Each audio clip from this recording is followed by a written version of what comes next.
Goeiemôre. Vanoggend se tema is God is hier. En ons gaan saam lees uit Genesis 28 vanaf vers 10 tot 22. Kom ons bid saam. Dankie dat U goed is vir ons. Ja, Here, dis bietjie koel. Party van ons kry koud. Maar daar's 'n belofte van somer wat op pad is. Ons hoor die voëls al meer sing.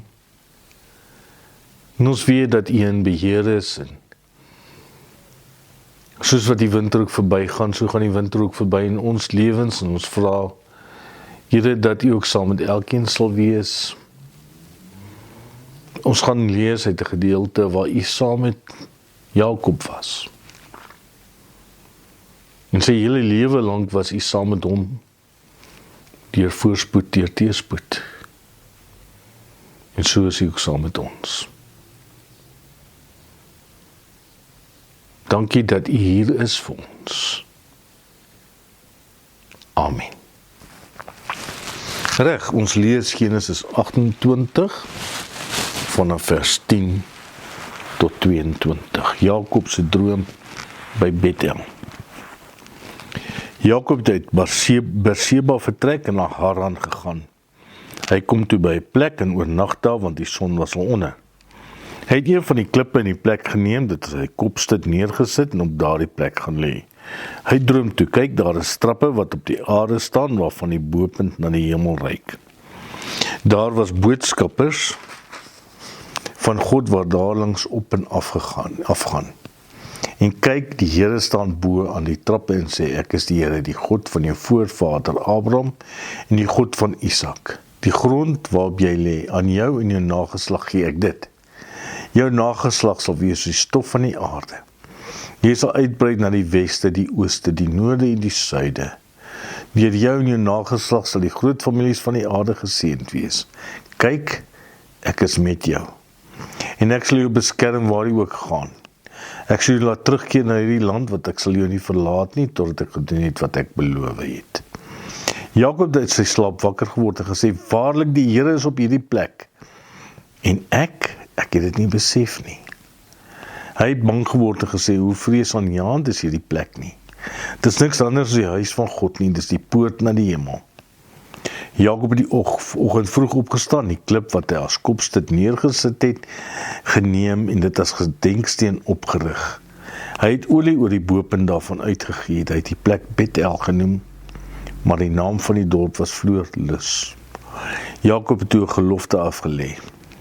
As God met my sal wees en my sal beskerm op hierdie pad waar ek nou gaan, en vir my kos gee om te eet en klere om aan te trek en ongedeerd terugkeer na my familie, dan sal die Here my God wees. En sal ek hierdie klip wat as gedenksteen opgerig het, 'n huis van God wees, en ek sal van alles wat U vir my gegee, getrou tiendes aan U afstaan. Lees net tot daar. God is hier.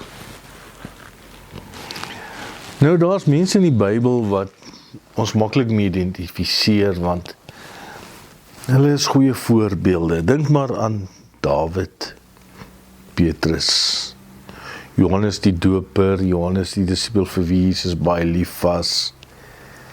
So kan ek baie ouens opnoem. Maar daar is ook mense wat jou ongemaklik laat voel in die Bybel. En een van hulle was Jakob. Jakob was nie baie voorbeeldig nie. Ja, Jakob se naam het amper sinoniem geword met bedrog. Van geboorte af sien ons hoe hy sy broer probeer ondermyn het. En later bedrieg hy Esau uit sy eersgeboortereg met 'n pot lensiesop. Hy mislei sy eie blinde pa om Esau se seun te bekom wat aan Esau behoort het. Ja, mens kon sê, Jakob het sy eie moeilikheid gefabriseer. En tog kom ontmoet God so 'n mens. 'n mens wat altyd moeilikheid oor homself bring. Ons ontmoet Jakob op pad na Paddan Aram. En hy is nie op vakansie nie. Nie om die waarheid te sê, hy vlug. Agter hom lê 'n gebroke familie. Sy broer wil hom doodmaak, sy ma moes hom wegstuur. Sy pa bly hartseer agter. En nêrens lees ons verder weer dat hy ooit weer kontak gehad het met sy ma en pa nie. Ja, alles wat Jakob probeer bereik het, deur sy slim planne het hom uiteindelik leeggelaat. En dit gebeur baie keer ook met ons. Ons probeer ons eie pad oopmaak. Ons dink ons weet beter. Ons probeer self ons probleme oplos. Maar dan kom 'n dag, dit gebeur gewoonlik altyd, wanneer verlede ons inhaal. Jakob vlug weg en hy stap omtrent, as ons kyk na die kaart, so 2 na 4 dae. En toe die son sak, dan sê die Bybel dat hy 'n plek, dat hy eenvoudig by 'n plek kom. Daar was nie 'n naam vir die plek nie. Daar was nie 'n huis nie, daar was nie 'n bed nie, daar was geen beskerming nie. Net 'n klip wat sy kussing word. Ja, dis amper 'n prentjie van iemand wat alles verloor het, behalwe vir die klomp skape en beeste en vee wat hy by sy pa geërf het, het hy niks nie. Ja, sy eie keuse het hom daar gebring. Nie iemand anders se keuses nie. En baie keer is dit ons eie keuses wat ons ook daar bring. Jou eie keuse bring jou in 'n finansiële krisis. Bring jou by 'n verhouding wat verbrokkel. Baie keer nie oor jou eie keuse nie, 'n siekte. 'n groot teleurstelling. En miskien sit jy vanoggend en sê, ek is alleen. Maar as jy is daar waar God begin werk. Daar waar Jakob alleen was. God ontmoet mense op plekke waar hulle die minste verwag. Jakob slaap. Ons lees nie dat hy bid nie. Ons lees nie dat hy God soek nie. Ons lees nie dat hy om vergifnis vra nie. Hy doen niks nie, hy slaap. En tog kom God na hom toe in sy slaap. En dis die wonder van God se genade. Die droom wat ons sien van Jakob is wêreldberoemd. 'n leer wat die hemel en aarde verbind. Engele wat op en af klim. Maar die belangrikste is nie die leer nie. Die belangrikste van hierdie droom is dat die Here self daar staan. God kon 'n boodskap gestuur het. Maar hy stuur nie 'n boodskap nie. God kom self.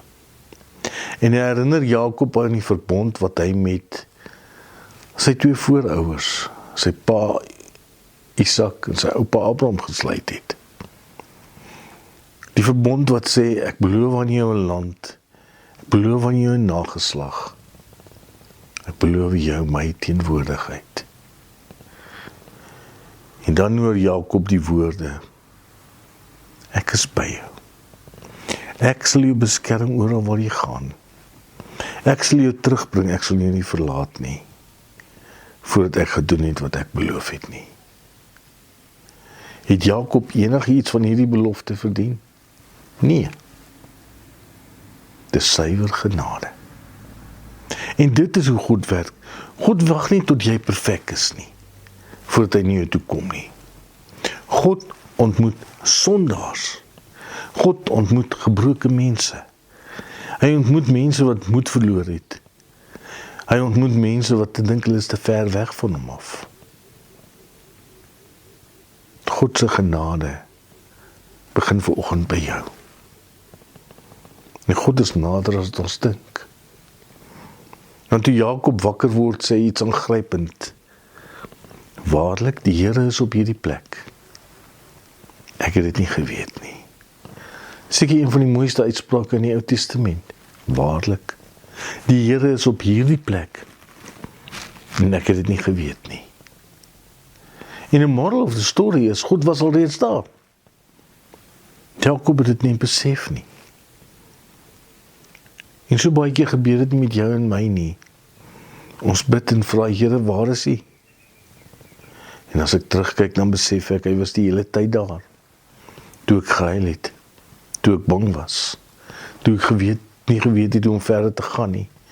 Toe ek alleen gevoel het, was God daar. En gelukkig is God nie beperk tot kerkgeboue nie. Hy is nie net teenwoordig wanneer alles goed gaan nie. Hy is daar in hospitaalkamers, by begrafnisse, in 'n eensame kamertjie. Hy is daar langs 'n siekbed. Hy is op plekke waarvan ons net sê, dis maar net 'n plek. God ken nie gewone plekke nie. Want waar hy teenwoordig is, word gewone grond heilige grond. En Bethel verander Jakob se lewe. Ja, Jakob noem hierdie plek Bethel. Bethel wat beteken huis van God. Dis interessant, huis van God, en daar's nie 'n kerkgebou nie, daar's nie 'n altaar nie, daar's nie 'n koor wat sing nie, daar's nie 'n predikant nie. Net 'n klip. Maar omdat God daar was, word hierdie plek 'n heilige plek. En hy rig hierdie klip op as gedenkteken. En hy gee olie daaroor, en hy maak 'n gelofte. Ja, natuurlik verander Jakob nie oornag in 'n volmaakte mens nie. Vir Jakob het daar nog baie lesse voorgelê. Maar hierdie ontmoeting verander die rigting van Jakob se lewe. En daarom, wanneer God 'n mens ontmoet, begin 'n nuwe pad. God wil jou vanoggend ontmoet. En hy wil jou vanoggend lei op 'n nuwe pad. Vir Jakob was die pad 'n pad van goeie tye, 11 kinders, of althans 13 kinders. Maar een moes hy verloor, Josef, om weer gevind te word. Hy word bedrieg deur die huwelik met Lea, waar hy moet werk om vir Rachel te kry. Jakob se lewe was nie altyd 'n lewe en 'n pad van sonskyn en maanskyn en rose nie. Daar was ook dorings en distels. Maar toe God hom ontmoet het daar vir 'n nuwe pad gekom. Amen.